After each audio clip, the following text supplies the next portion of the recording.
చాలా దురదృష్టమైన రోజు ఇది హైదరాబాద్ ప్రజలకు, తెలంగాణ ప్రజలకు. ఇటువంటి కోర్టు ద్వారా ఇటువంటి ఆర్డర్ వస్తాము తెలంగాణ హైదరాబాద్ ప్రజలకు చాలా విస్మయం కలిగింది.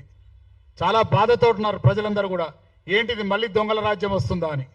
ఇప్పుడు మొత్తము 2024లో హైడ్రా అపాయింట్మెంట్ అయిన కానించి 2 ఇయర్స్లో 3,325 ఎకరాలు గవర్నమెంట్కి కబ్జాదారుల నుంచి హ్యాండ్ ఓవర్ చేసినారు రంగనాథ్ గారు. అట్లాగే 1,378 ఎకరాలు ఖాళీ కబ్జాలు చేసిన ఎకరము చేసి 54 ఎకరాలు వాటర్ ట్యాంకులను తీసుకున్నారు.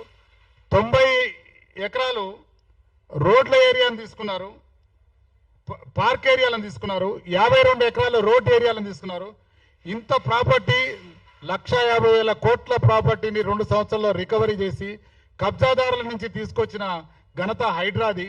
ఈ హైడ్రా చేసిన పనికి ప్రజలందరూ హర్షిస్తున్నారు. కానీ ఇటువంటి కోర్టు దురదృష్టకరం ఏంటంటే ఇటువంటి కోర్టు ఆర్డర్ రావటము, కోర్టును మిస్గైడ్ చేసి తీసుకొస్తాము. మాకు కూడా మా స్పీక్ ఆర్గనైజేషన్ కూడా చాలా ఆశ్చర్యం వేసింది. ఒక ఆనెస్ట్ ఆఫీసర్ని తీసేస్తామనేది, కోర్టు ఆర్డర్ చేస్తామనేది చాలా దురదృష్టము.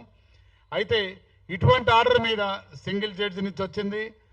చీఫ్ జస్టిస్కి, బెంచ్కి మా స్పీక్ తరఫున రేపు మేము మార్నింగ్ అప్పీల్కి కూడా వెళ్తున్నాము. ఇది పద్ధతి కాదు, మళ్ళీ దొంగల రాజ్యం వస్తుంది అనేది ప్రజల్లో వస్తుంది. అంటే ఇప్పటిదాకా కబ్జా నుంచి వదిలిపెట్టిన చెరువులు అన్నీ మళ్ళీ పూడకపోతాయా? మళ్ళీ మళ్ళీ దొంగలకు వెళ్ళిపోతుందా? ఇంతకుముందు సినిమాలో ఉంటుండే ఒక హీరోకు 4 విలన్లు ఉంటేనే ఆ నలుగురు ఇంటర్వెల్ తర్వాత 4 హీరోలు విలన్లందరూ ఒక దగ్గర ఏకమై వీడిని ఎట్లయినా తీసి పారేయాలన్నట్టు ఈ విలన్లందరూ, కబ్జాదారులందరూ విలన్లు అయిపోయి వీళ్ళు మొత్తం ఈయన తీసేస్తే మన ఈ రియాల్టర్లు వీళ్ళందరూ తీసుకొచ్చి ఇటువంటి వాళ్ళు మనకు తీసుకొస్తాం వలన మనకు ఇటువంటి మిస్గైడ్ చేసి కోర్టు నుంచి ఆర్డర్ తెచ్చారు. ఆ ఆర్డర్ మీద కూడా మా స్పీక్ తరఫున అప్పీల్కి వెళ్దాం అనుకుంటున్నాం రేపు. ఇంకా ఇటువంటివి కాకుండా ఈ జడ్జి గారు ఇచ్చిన దాని మీద అప్పీల్కి వెళ్దాం అనుకున్నాము. ఇప్పుడు వచ్చిన కోర్టు కొత్తగా రీసెంట్ వచ్చింది బతుకమ్మ కుంట కానీ, శ్రీధర్ ఫంక్షన్ హాల్ కానీ, వీళ్ళు 4-5 మెయిన్ బీద ప్రజలకు హైడ్రా ఏం లేదు అసలు. మేము ఎగ్జాంపుల్ నేను చెప్తున్నా, హైవే 44 నాగపూర్ రోడ్డుని కబ్జా చేశారు. ఆ కబ్జాకి వెళ్ళి మేము అడిగాం హైడ్రాని. కమిషనర్ గారిని అడిగితే బీద ప్రజలకు వద్దంటున్నారు కదా, ఆగుదాం.